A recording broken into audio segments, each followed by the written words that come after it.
Tonight, minority accused President Akufo-Addo of taking advantage of the Constitution to pad the courts as he nominates 3 new judges to the Supreme Court. I am shocked to hear that vacancies have been created when there are no such vacancies. The president is simply pardoning the courts with more numbers. But the majority side is fighting back. He is a lawyer. He should tell us the legal basis for that statement. That is a sweeping statement. It's not tenable. It's not based in law. So she should know better. I'm surprised my good friend Dafemeko will make such a strange statement. Packing the court. What is that supposed to mean?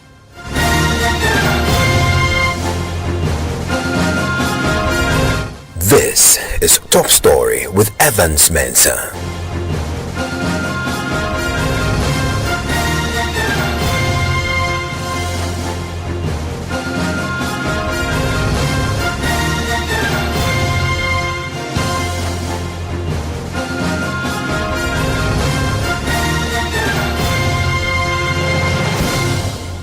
And Top Story is always brought to you by Vodafone. Tonight, the minority in Parliament is accusing President Akufo-Addo of taking advantage of the Constitution to pad the Supreme Court.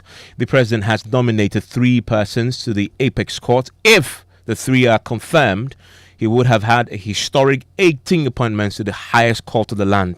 We'll hear from the minority and the response of the majority pretty shortly. But first, though, listen to First Deputy Speaker of Parliament, Joseph Owusu, announcing the nominations.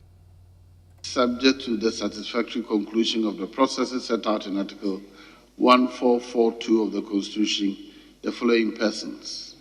1. Justice Henry Anthony Kofi, Justice of Appeal. 2. Justice Yao Asaredako, Justice of Appeal. And 3. Justice Richard J. Frimpong, Justice of Appeal. On 27 July 2023, the Judicial Council advised me by letter under the hand of the Council's chairperson, Chief Justice Gertrude Araba Issa Basa Kitokonu, of the suitability of my nominations of these persons for appointment to the Supreme Court. Upon receipt of the Judicial Council's advice and in accordance with my duty under Article 1442, I consulted with the Council of State by submitting the names and curricula vitae of the nominees for appointment to the Court. The Council of State has, by a letter dated 11th August 2023, notified me of the successful completion of the consultation process. I'm therefore, in accordance with Article 1442 of the Constitution, seeking the approval of Parliament for the appointment of the nominees as Justice of the Supreme Court. Their CVs are attached. I am fully satisfied that each of these persons is duly qualified and eminently fit to discharge the functions of a Justice of the Supreme Court. I have endorsed their respective CVs for your attention, and I await your response as soon as possible. I thank you in advance for your cooperation.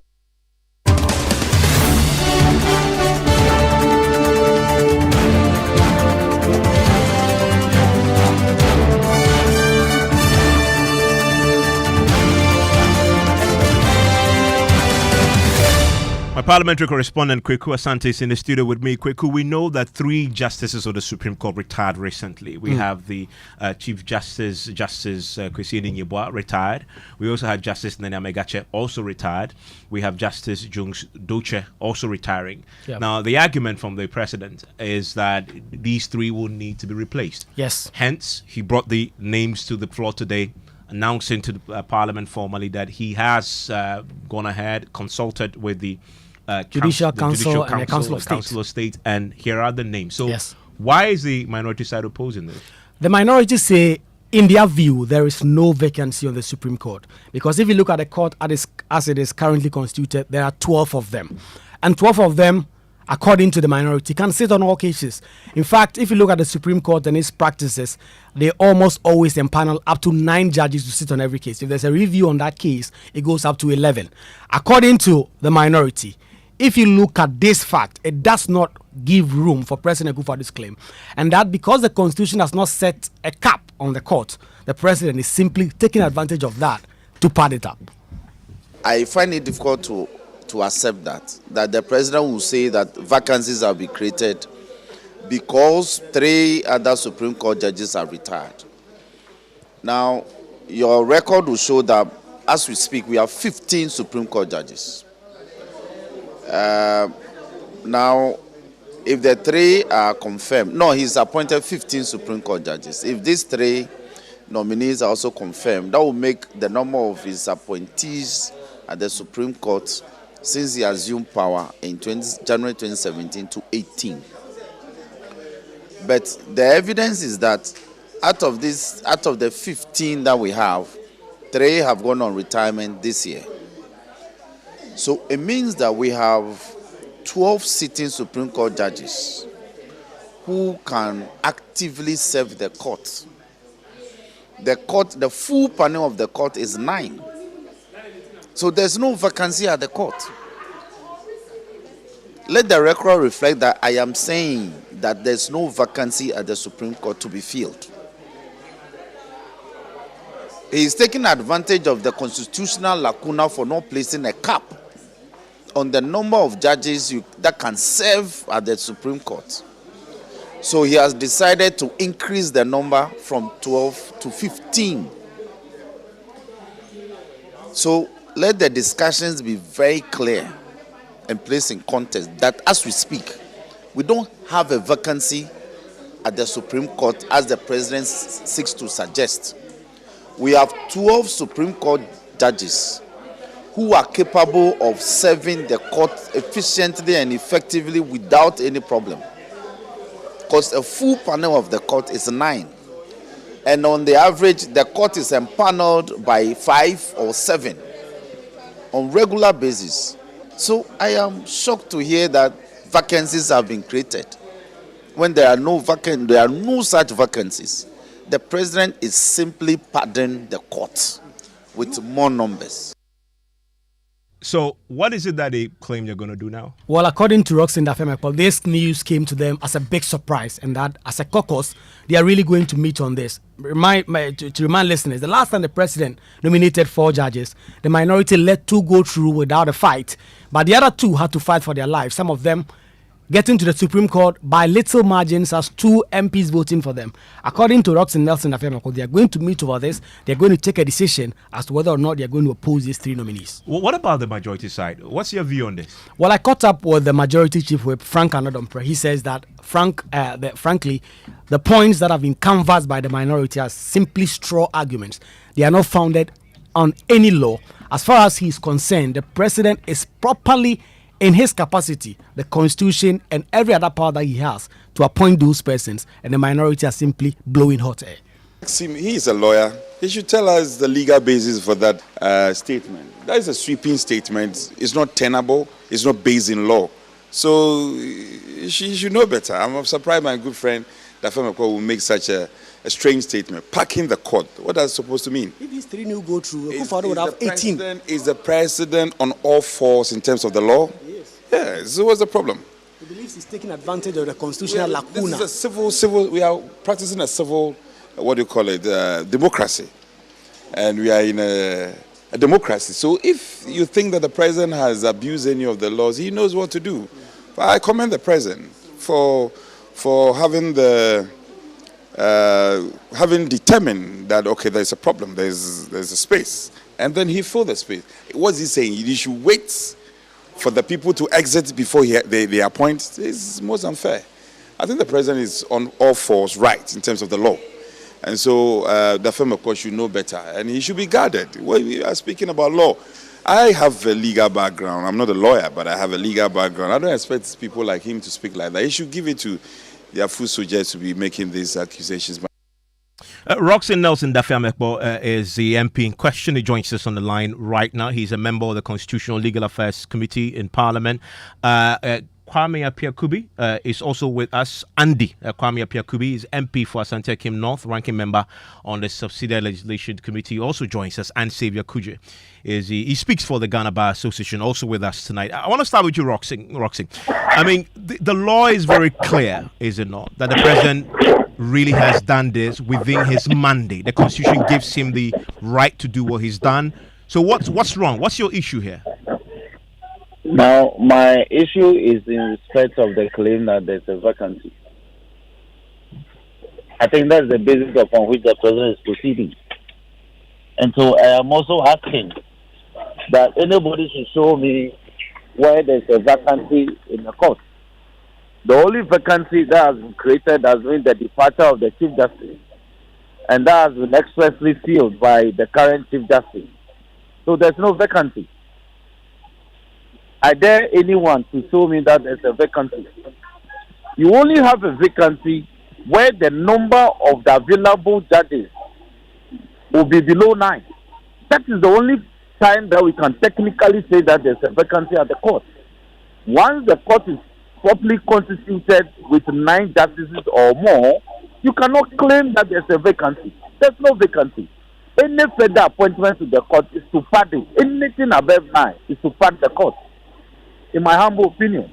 Stay with me. I have Andy Apiakubi with me. Mr. Apiakubi, he's right, as you know. The Constitution sets a lower limit, not an upper limit. And so there's no vacancy, as he says. You agree? Your position is correct. The interpretation being preferred by my colleague, Honorable Dapiamepo, is not the position as espoused in Article 1281 of the Constitution. And indeed, I'm happy that he says that is his opinion.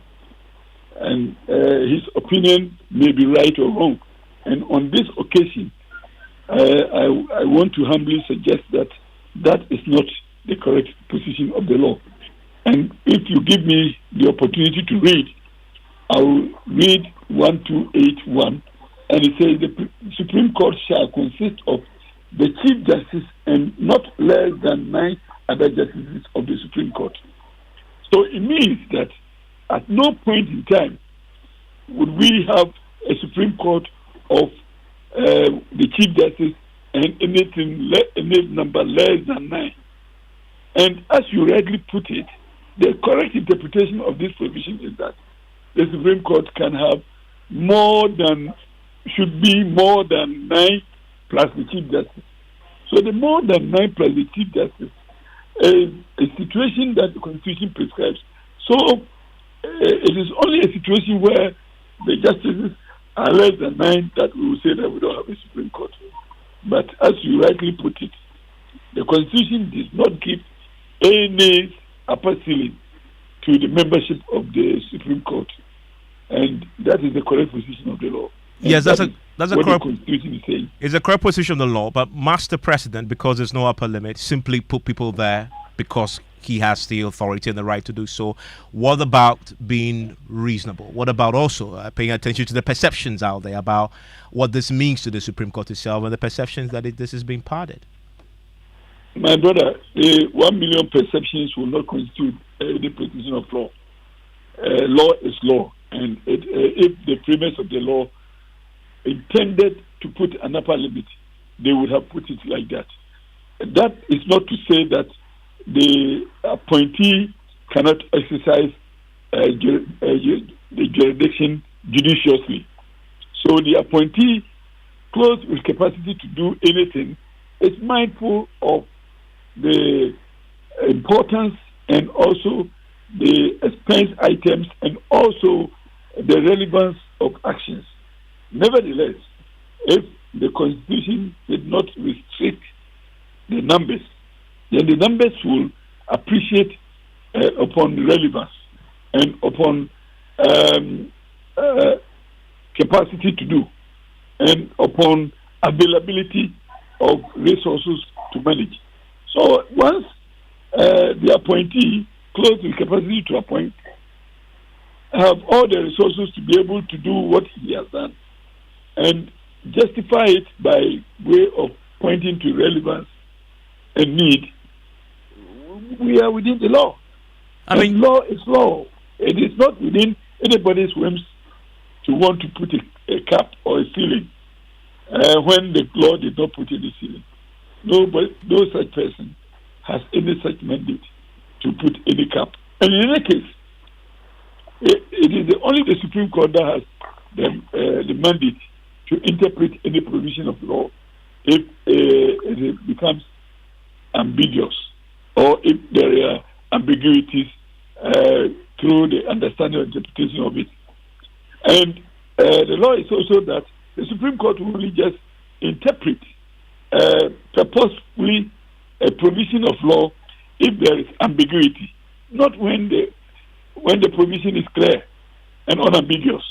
And what I read to you under Article 128 is clear and unambiguous. So this one does not require any interpretation. What about Roxanne's argument about vacancy? He says there's no vacancy, so why is the president arguing that he needs to replace it? We see the word vacancy, or we see the word ceiling, upon which when the number falls short, there is a creation of vacancy. The Constitution did not contemplate any vacancy arising out of numbers, except that the Constitution is saying that we cannot have a Supreme Court with less than 9. That is all that the Constitution says. So, unfortunately, if Mr. Roxanne thinks that there must be a ceiling, that is his conception, and it remains a perception, and it is not the position of the law. In fact, when you are interpreting a legal provision, you must be apt in interpreting without applying your own opinions. Laws don't have room for opinions of members of a community or society. Laws are laws, and they are interpreted purposefully according to the terms of the provisions of the law. Well, Roxanne, it appears to me that your quarrel is really with the Constitution and not with the president. The president has done nothing wrong. You agree with that? My quarrel is not with the president. My quarrel is with the Constitution. And the Constitution is very clear as to what should be done. The Constitution, and I think that my senior Apia Kubi should take his time. I think he's in a hurry to make some arguments that are not purposive. Purposively, the Supreme Court does not interpret the court to have 100 judges or 50 judges or 30 judges. So why is it that the president is not appointing up to 30 judges? So he cannot say that there's a vacancy. I am saying that reading the article that he quoted, there cannot be any interpretation to the effect that there's a vacancy. There's no vacancy. The only vacancy that has been created has been the retirement of the Chief Justice. And the Chief Justice has been effectively replaced.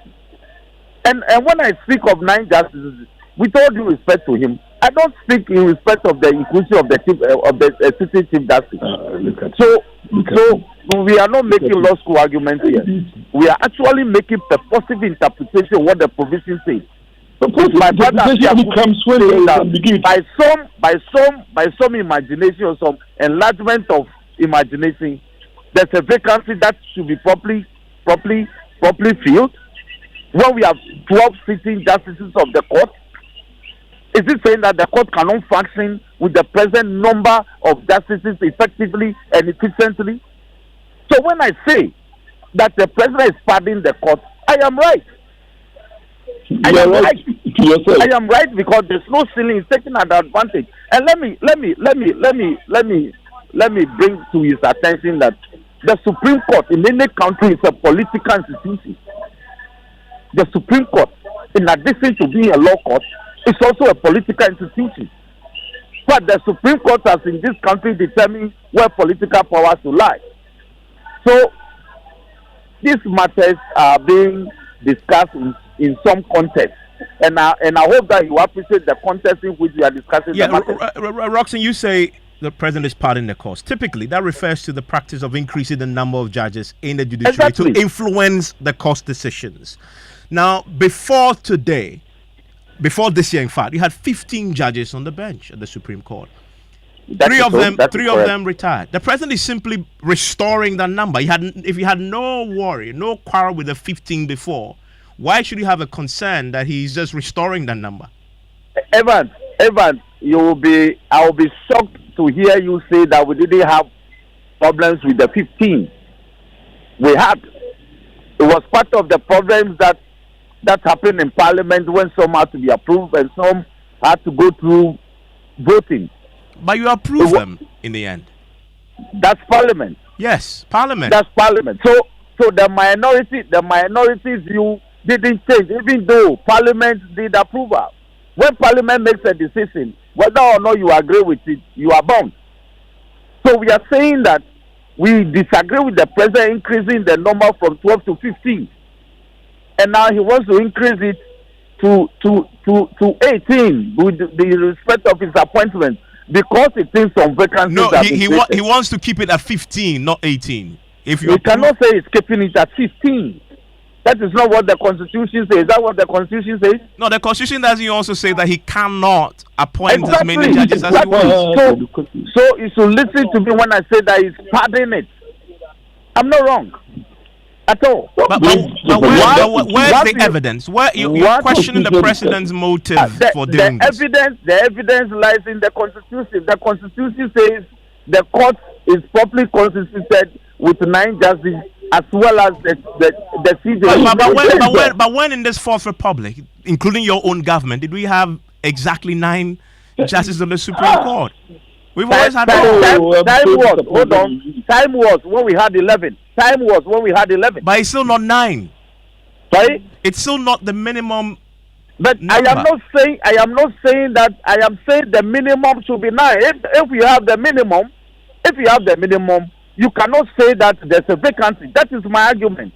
And I hope that you can appreciate that. Stay with me. I want to bring in the spokesperson for the Ghana Bar Association. And the reason why it is important to hear them, they've been concerned about comments that obviously tend to reduce the judiciary in the eyes of right-thinking members of society, affecting the reputation, the credibility of the judiciary. Sabia Kuje, where do you stand on the questions that we are currently interrogating? Evans, thank you very much, and thank you for the opportunity. I don't think that there is any issue about this thing, in the sense that the Constitution gives us a minimum number of justices that must be appointed. It doesn't give us a ceiling. But practically what has been happening is that we've been hovering around 15, 16, 17. And over the years, what has always been done is that when people retire or unfortunately die, new appointments are made to replace them. So if at this time we are saying that once we have a minimum of 9, there will be no need for any appointment, I will not agree with that, because let us also be mindful of the fact that many more cases increasingly keep going on appeal, and the Supreme Court happens to be the highest and final appellate court. And the people who go there mostly are elderly people. So considering the workload, I don't think that the president is doing anything wrong by appointing 3 more justices to replace the justices that have retired, because he would then not be breaking the practice of hovering around the 15, 16, 17 that we have. So if Roxanne himself is saying that, Mr. Dafia McCoy himself is saying that 3 out of the 15 have retired and he's making appointment by replacing them, I don't think he's making anything new. If you were doing more than the 15, I think that would have been a concern. He will still be within the law. So I don't think anybody is doing anything unlawful as far as these appointments are concerned. Yeah, we may have a problem as far as the provisions of the Constitution are concerned, but that is something we have to sit down as a nation to address. You are because so far I can say that I've not seen any president who has gone beyond the 16, 17 that we have. They keep replacing. There is likely to be a retirement. I think there has been a retirement in October. So one more appointment can be made. I hear you say you're in favor of placing an upper limit, a ceiling. Yeah, I have always maintained that this will have to be done we have to do it as a people, because it may be abused one day. Because a president can come and say that, look, I would not do the 15, 16 that everybody has been doing. Upon replacement, I'll still appoint more. And the Constitution allows it. But so far, practically, none of them has done that. All they've been doing is to do the replacement. When people go on retirement or unfortunately they die, they replace them. But the upper limit, I'll call for that. Andy Appiah, you support the placement of an upper limit? Yes, if as a country we decide to put an upper limit through the Constitution, that will be for it. But for now, we don't have any such upper limit. And therefore, in the interpretation of the constitutional provision that contemplates any upper limit will be unconstitutional and unlawful. And if we want an upper limit to be placed, let it so be through our laws. And I'm very disappointed when people want to import propaganda into interpretation of law. Law is law. You're accusing Mr. Afiamekpo of smuggling in propaganda. And if you know, this is indeed for all lawyers. My expectation is that when you wear the legal cap, you operate as a lawyer and not as a political lawyer. So when the words are in black and white like that, and you contemplate any diversions and variations, then you are diluting the law. And that is not what we expect lawyers to do. You take the law as it is and do the law as it is and interpret it as it is.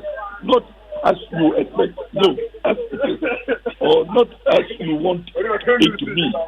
So the law, the position of the law is that, and as my senior was saying, Senior Kluge was saying that, yes, the president may come, you may want to do 20, 25, whatever. He will still be within the law if he does that. But Senior Kluge again was talking about precedent. Precedent has always been that do around 15. And precedent is really not law, but it is practice that is wholesome.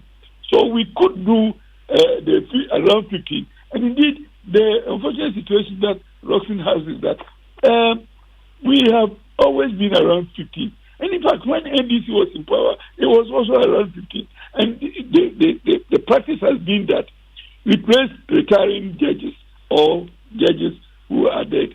So if he is replacing retiring judges, 3 of them retired recently, he's replacing them. What is wrong with that? So I don't see why Honorable Afiamekpo should find any mischief when the president is replacing.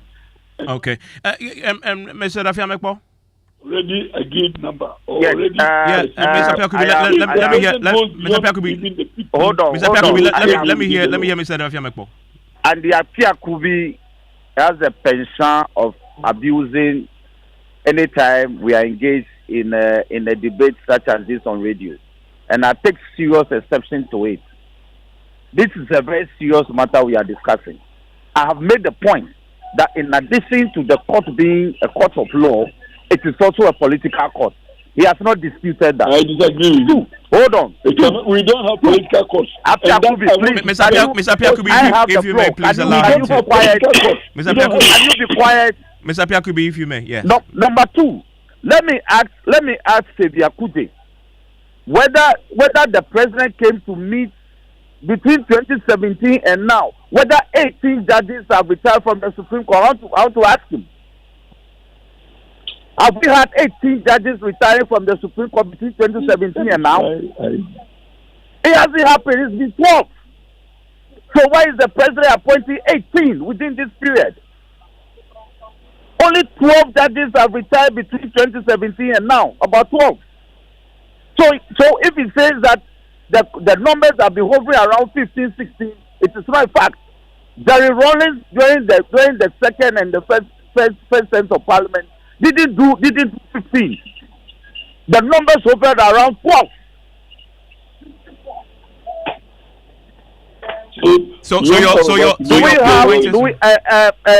Evans, do we have an upper limit as to the number of ministers the president can appoint?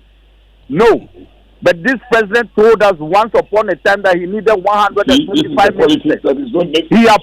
He appointed 125 ministers. How many ministers is he working with now? Is it not 84? So there's reasonability to the constitutional provisions. That is why in interpretation we call it purposive interpretation. There's a purpose. Roxanne. If they think that there's no upper limit, they can encourage the president. And tomorrow it will be abused. But today I have the right to say that the president is abusing the provision by padding the court with 3 additional appointments. Roxanne, and I stand by it. Roxanne, you have the final authority when this comes to Parliament. The Parliament will have to approve these nominations. What will you do? If you recall, the previous appointments were resistant. But the numbers game in Parliament, held sway. I am sure in this matter, if the minority comes to a certain definitive position on it, we will pursue that. Thank you very much. Roxanne Nelson Dafamekbo, Xavier Kujre speaks for the Ghana Bar Association. You heard him earlier expressing his thoughts on the subject, and Andy Apiakubi also on that. What are your own thoughts on this? 0551111